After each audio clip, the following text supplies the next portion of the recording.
So students, let's see second exercise. Before that, solve some examples and theorems. Okay. So here is one theorem. Theorem 7.2. Angle opposite to equal sides of an isosceles triangle are equal. This is a theorem. So what it means? Angle opposite to equal sides. So here AB and AC are equal. It means it is an isosceles triangle. If two sides are equal, then it is said to be isosceles triangle. In isosceles triangle, if these two sides are equal, opposite to these sides, these two angles are also equal. Angle B is equal to angle C. That's we are going to prove here. Okay. So see. So angle opposite to the equal sides. So take AB equal to AC here. AB equal to AC. So we need to prove that angle B is equal to angle C. So it is to prove. Okay. It is given data. What is given data here? AB equal to AC is the given data to prove angle B is equal to angle C. So next, take a triangle BAD and CAD. In triangle BAD, AB is equal to and AC. AB equal to AC, it is given that here. And one construction is here. Let us draw bisector of angle A. So bisector of angle A means this angle is equal to this angle. So BAD is equal to CAD by construction. We constructed here angle A. Okay. So next, AD is equal to AD. This side is common for both of the triangles. So AD is equal to common side. Angle bisector makes these two angles equal, and AB equal to AC. So one side is equal, one angle is equal, one side equal. So SAS, as per SAS rule, BAD is congruent to triangle CAD. Okay, this is congruent symbol. So then we say that these two triangles are congruent. If these two triangles are congruent, angle D is equal to angle D, angle A, this angle is equal to this angle, and corresponding this angle is equal to this angle. Okay.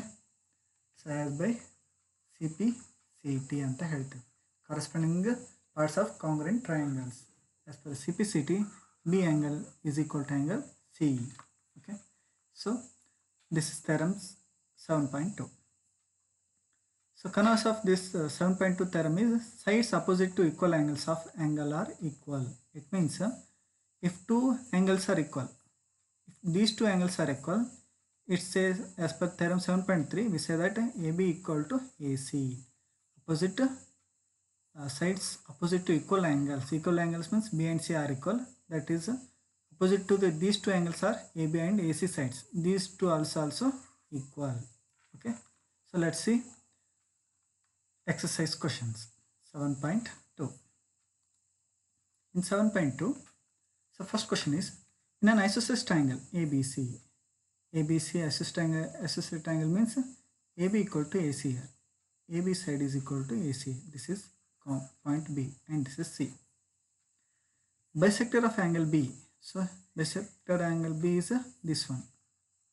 This is a bisector. Bisector means this angle is equal to this angle.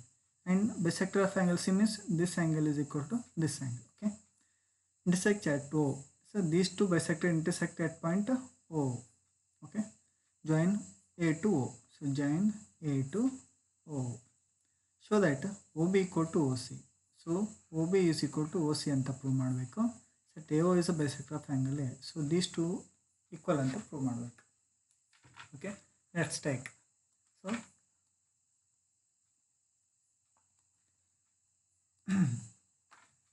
we know that AB equal to AC. So if AB equal to AC, opposite to these angles, AC ಗೆ opposite ಯಾವುದು? B angle B. AB ಗೆ opposite ಯಾವುದು? Angle C. These two are also equal. That's why ABC angle ABC is equal to angle ACB. As per theorem, you can write it as theorem 7.2. Otherwise, angles opposite to the sides are equal. Okay. So half of ABC is equal to half of ACB. Right? ABC is half. ಎರಡು equal ಅಂದಮೇಲೆ ಇದ್ರೆ half of ABC ಏನೇ ಇರುತ್ತೆ, half of ACB ಕೂಡ ಅಷ್ಟೇ ಇರುತ್ತೆ. What is half of ABC? Half of ABC, so half of ABC is equal to CBO, this angle. So half of ACB equal to this angle. Okay. So these two are also equal. What are those? CBO and BCO. These two angles are equal. Okay, CBO, BCO are equal. So if these two angles are equal, angle opposite to the, so side opposite to this angle is OC, side opposite to this angle is this. So these two sides are also equal. So OB equal to OC. This is the first one is proved. So why? Sides opposite to equal angles are equal. ಅಂದರೆ equal angles ಯಾವುವು, ಇವೆರಡು equal angles ಇಲ್ಲಿ. So ಇದಕ್ಕೆ opposite ಇರ್ತಕ್ಕಂಥ sides ಯಾವುವು, O B and O C are equal ಇರ್ತವೆ. So next half of A B C equal to half of A C B, right. So ಇಲ್ಲಿ ತೊಗೊಂಡಿದ್ದು ಅದೇ ಥರ. ಸೊ ಇನ್ನೊಂದು half of A B C ಅಂದರೆ ಇದು ಸಹ ಬರುತ್ತಲ್ವ. So half of A B C means this and this angles also ಬರುತ್ತೆ. ಸೊ ಹಾಗಾಗಿ half of A B C we take it as A B O and A C O. Half of ABC ABO, half of ACB ACO. OB, OC are bisectors of angle B and C respectively. Okay, because these two are the bisectors. Let's take a triangle ABC and ACO. Okay, so this time take this triangle, this and this triangle. In this triangle,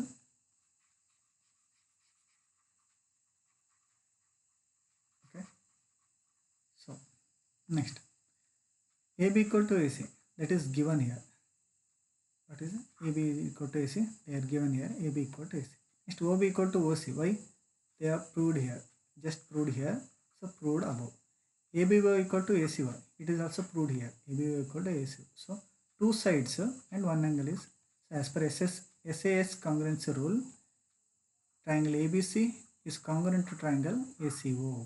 So it means these two triangles are congruent to each other. It means as per CPCT, this angle is equal to this angle because these two are corresponding angles. So as per CPCT, we say that if angle, actually the angle ABO is equal to angle CAO. Okay, so it means if these two are equal,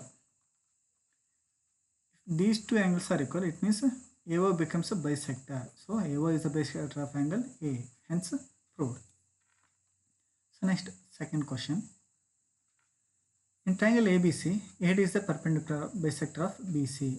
AD is a perpendicular bisector. Bisector means BD equal to CD here. Okay, this is BD and this is CD.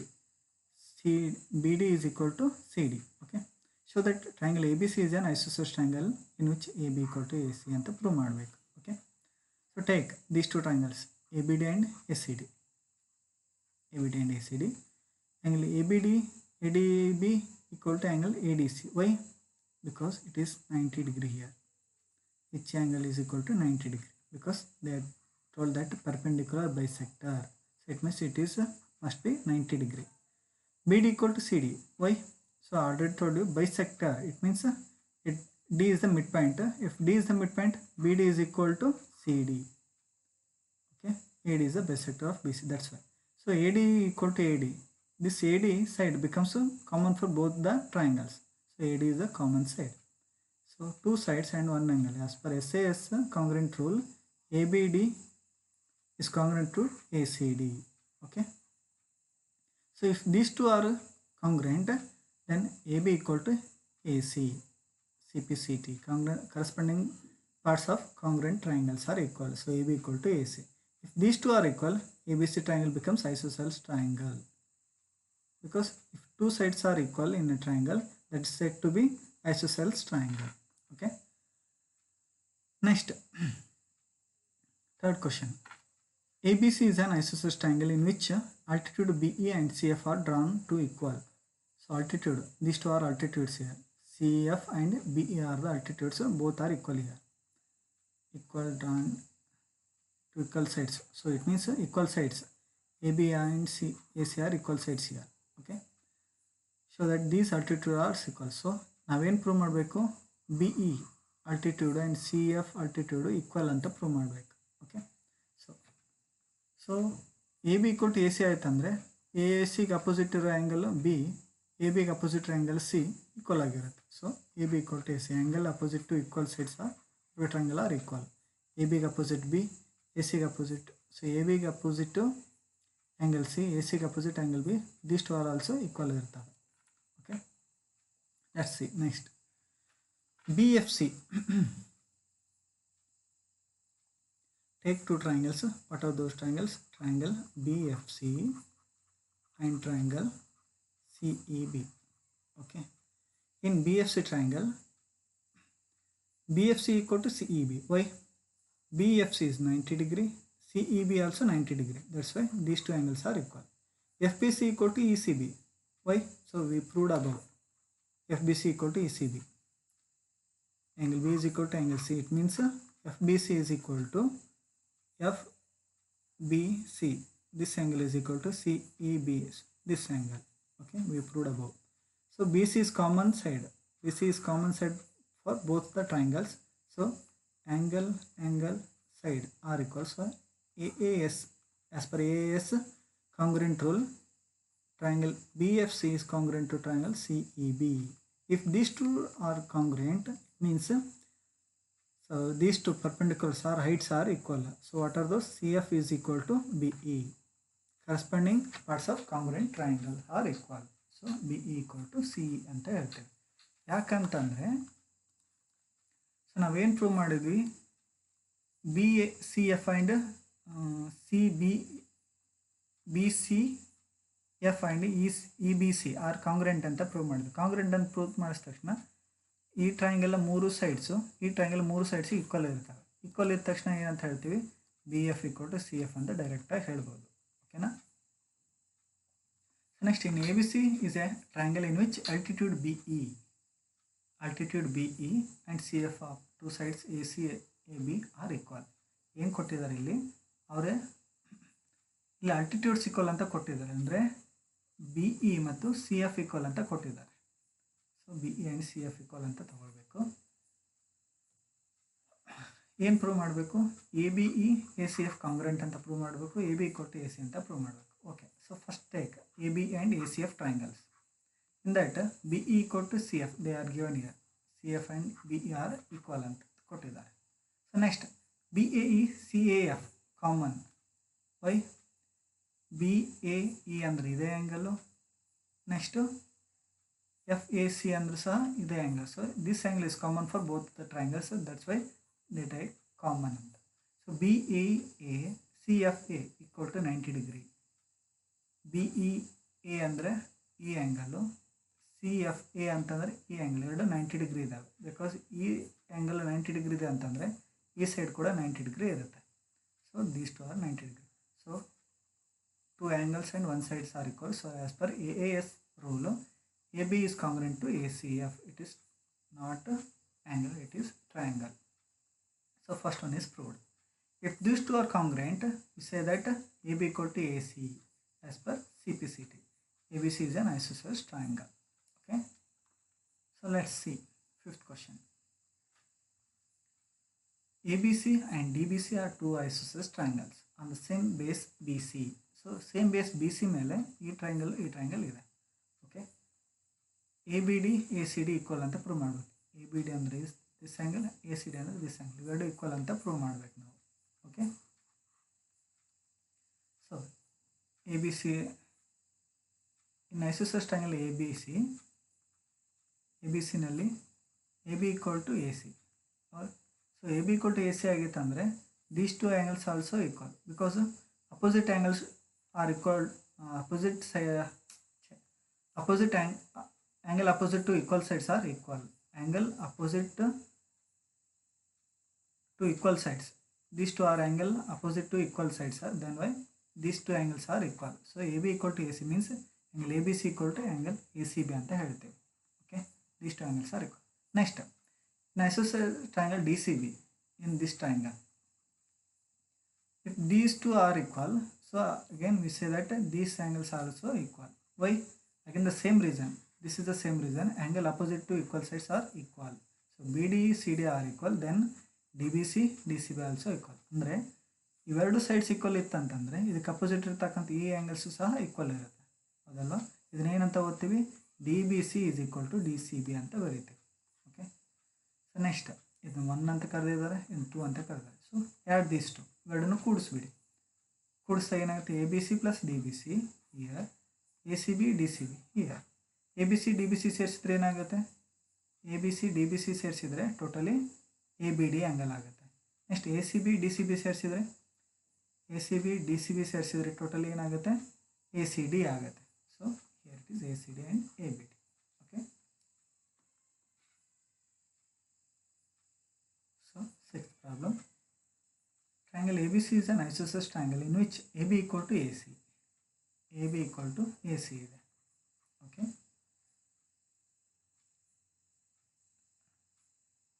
In which AB equal to AC side BA is produced to DA such that AD equal to AB. So AD equal to AB ಇರೋ ಥರ draw ಮಾಡ್ಕೊಂಡಿದ್ದಾರೆ. ಅಂದರೆ AB equal to AC, AC equal to ED ಅನ್ನಂಗೆ ಐತಿ ಇಲ್ಲಿ. Okay, so that BCD is a right angle triangle. ಈ ಆ್ಯಂಗಲ್ನ right angle ಅಂತ prove ಮಾಡಬೇಕು. Okay, so take AB equal to AC. AB equal to AC, we know that AB equal to AC ಆಗಿತ್ತಂದ್ರೆ ಏನಾಗುತ್ತೆ, these two angles are equal ಆಗುತ್ತೆ. So what are those? ABC and ACB are equal ಆಗುತ್ತೆ. Take this as 1. Angle opposite to equal sides are equal as per theorem 7.2. So AB equal to AD. ಇನ್ನು ಕಷ್ಟ ಇಲ್ಲಿ ಕೊಟ್ಟಿದ್ದಾನೆ AD equal to AB ಅಂತ. So AB equal to AD, AD equal to AC. ಯಾಕೆ A ಬಿಗೆ C D A C equal ಆಯಿತು, A ಬಿಗೆ A D equal ಆಯಿತು ಅಂದರೆ ಎ ಸಿಗೆ ಎ ಡಿ ಈಕ್ವಲ್ ಆಗುತ್ತಲ್ವ. ಸೊ ಹಾಗಾಗಿ so A D equal to A C, A B equal to A D. So A D equal to A C. A ಡಿಗೆ opposite ಯಾವುದು? A ಡಿಗೆ opposite this angle. Next A ಸಿಗೆ opposite ಯಾವುದು? This angle. These two are angles are equal. What are those? A D C is equal to A C D ಅಂತ ಹೇಳ್ತೀವಿ. Okay, A C D equal to A D C. Angle opposite to equal sides are equal. Okay, same reason ಇಲ್ಲಿ ಅದೇ ಬರುತ್ತೆ. ಇವೆರಡು equal ಇತ್ತಂದರೆ ಅದಕ್ಕೆ opposite angle ಸಹ equal ಇರುತ್ತೆ ಅಂತ ಅರ್ಥ. ಇದನ್ನು 2 ಅಂತ ಕರೀರಿ. ಸೊ ನೆಕ್ಸ್ಟ್ ಇವೆರಡನ್ನ ಆ್ಯಡ್ ಮಾಡಿ. ಫಸ್ಟ್ ಕಂಡೀಷನ್, ಸೆಕೆಂಡ್ ಕಂಡೀಷನ್ ಎರಡನ್ನೂ ಆ್ಯಡ್ ಮಾಡಿದಾಗ ಏನಾಗುತ್ತೆ? A C B plus A C D is here, A B C A D C is here. Okay, A C B A C D ಏನಾಗುತ್ತೆ? A C B ಅಂದರೆ ಈ angle, A C D ಅಂದರೆ ಈ angle, ಎರಡು equal ಸೇರಿಸ್ಬಿಟ್ರೆ ಏನಾಗುತ್ತೆ? B C D angle ಆಗುತ್ತೆ. So B C D is equal to A B C plus A D C. ಅಂದರೆ A B C plus A D ಸಿಗೆ ಈಕ್ವಲ್ ಯಾವುದಿದೆ? ಈ ಆ್ಯಂಗಲ್ ಇದೆ ಅಂತ ಆಯಿತು. So next triangle B C D ತಗೊಳ್ಳಿ. So triangle B C D ಅಂತಂದರೆ total triangle.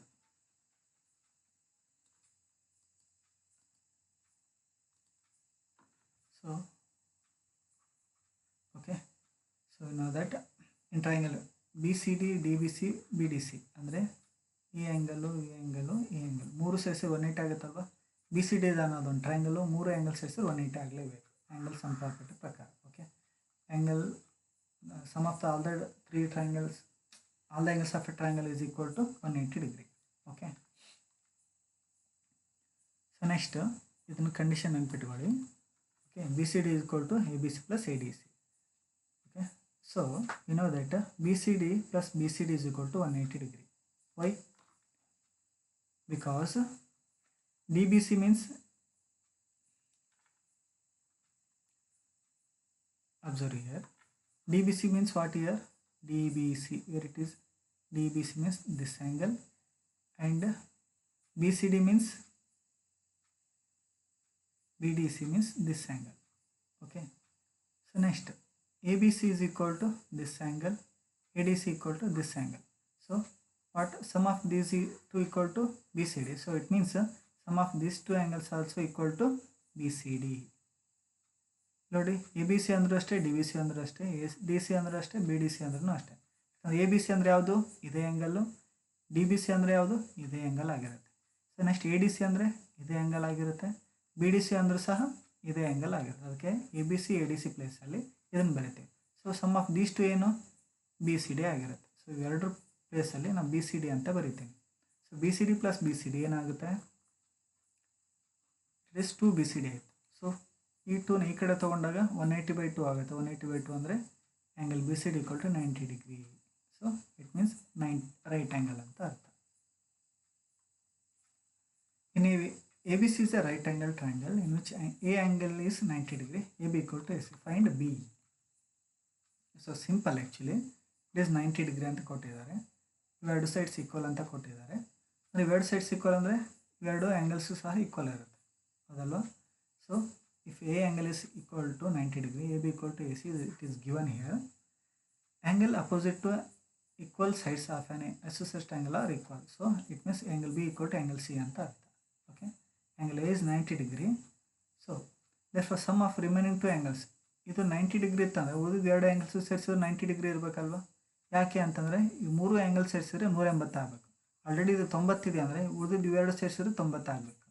So ಇಲ್ಲಿ ನಮಗೆ ಗೊತ್ತಿರೋ ಪ್ರಕಾರ angle B and angle C are equal ಇದ್ದಾವೆ. So angle B and C equal ಅಂದಮೇಲೆ ಅವು ಎಷ್ಟಾಗಿರ್ತವೆ, 45 ಡಿಗ್ರಿ ಆಗಿರ್ತವೆ. ಬಿ ಕಂಡಿಡಿ ಅಂತ ಹೇಳಿದ್ರೆ ಆ್ಯಂಗಲ್ ಬಿ ಎಷ್ಟು ಬರುತ್ತೆ, 45 ಡಿಗ್ರಿ ಬರುತ್ತೆ.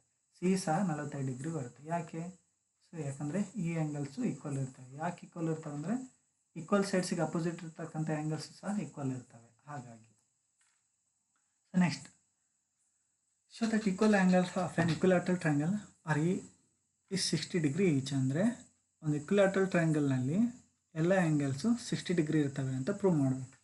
So it is also so simple. A B C is an equilateral triangle means A B B C A C are ಮೂರು sides equal ಇರ್ತವೆ ಅಂತ ಅರ್ಥ. So if A B equal to A C, A B equal to A C ಆಗಿತ್ತು ಅಂದರೆ ಎರಡು angles equal ಆಗ್ತಾವೆ. So A C B A B C ಅಂತ ಬರ್ಕೊಳ್ಳಿ, ಇದನ್ನು 1 ಅಂತ ಕರೀರಿ. Next B C equal to A C ಆಗಿತ್ತಂದರೆ, B C equal to A C ಆಗಿತ್ತಂದರೆ ಬಿ ಸಿಗೆ ಅಪೋಸಿಟ್ ಆ್ಯಂಗಲ್ ಯಾವುದು, ಎ ಸಿಗೆ ಅಪೋಸಿಟ್ ಆ್ಯಂಗಲ್ ಯಾವುದು, B. So angle A angle B equal ಇರ್ತಾವಲ್ಲ. So B A C A B C equal, ಇದನ್ನು 2 ಅಂತ ಕರೀರಿ. ಓಕೆ, ಸೊ ಇದೇ ಥರ. ಸೊ ಇದನ್ನೇನು ಬರೆಯೋದು ಬೇಡ. ಸೊ ಹೆವಿ ಅನಿಸುತ್ತೆ. ಇಲ್ಲ, ಈಚ್ ಆ್ಯಂಗಲ್ 60 ಅಂತ ಪ್ರೂವ್ ಮಾಡಬೇಕಾದ್ರೆ ಬರಿಬೇಕಾಗುತ್ತೆ. Okay, so take triangle A B C. In triangle A B C plus A C B plus B A C ಮೂರು ಆ್ಯಂಗಲ್ ಸೇರಿಸಿದ್ರೆ 180 ಡಿಗ್ರಿ ಆಗುತ್ತೆ. Okay, so A B C ಅಂದರೆ ಏನು, A B C equal to A B C, A C B ಪ್ಲೇಸಲ್ಲಿ A C B equal to A B C ಅಲ್ವಾ. So A C B ಪ್ಲೇಸಲ್ಲಿ A B ಸಿನೇ ಬರ್ತೀನಿ. B A C equal to A B C, so B A C ಪ್ಲೇಸಲ್ಲೂ A B C ಬರ್ತೀನಿ. A B C ಅಂದರೆ 3 A B C ಆಯಿತು equal to 180 degree. ಈ 3 ಈ ಕಡೆ ತೊಗೊಂಡು ಡಿವೈಡ್ ಬೈ ಆಗುತ್ತೆ. So A B C angle ಎಷ್ಟು, 60 degree. A B C 60 degree ಆಯಿತು ಅಂದರೆ A B C equal B A C ಕೂಡ 60 ಆಗುತ್ತೆ, ಇದು ಕೂಡ 60 ಆಗುತ್ತೆ, ಇದು ಕೂಡ 60 ಡಿಗ್ರಿ ಆಗುತ್ತೆ. ಸೊ ಮೂರು ಆ್ಯಂಗಲ್ಸ್ ಎಷ್ಟು ಆಗಿಬಿಡುತ್ತೆ, 60 ಡಿಗ್ರಿ ಆಗಿಬಿಡುತ್ತೆ. So each angle of an equilateral triangle 60 degree ಅಂತ ಪ್ರೂವ್ ಆಯಿತು. Okay, so I stop here. So in next video 7.3 and 7.4 exercise ಮಾಡ್ತೀನಿ. Okay, thank you.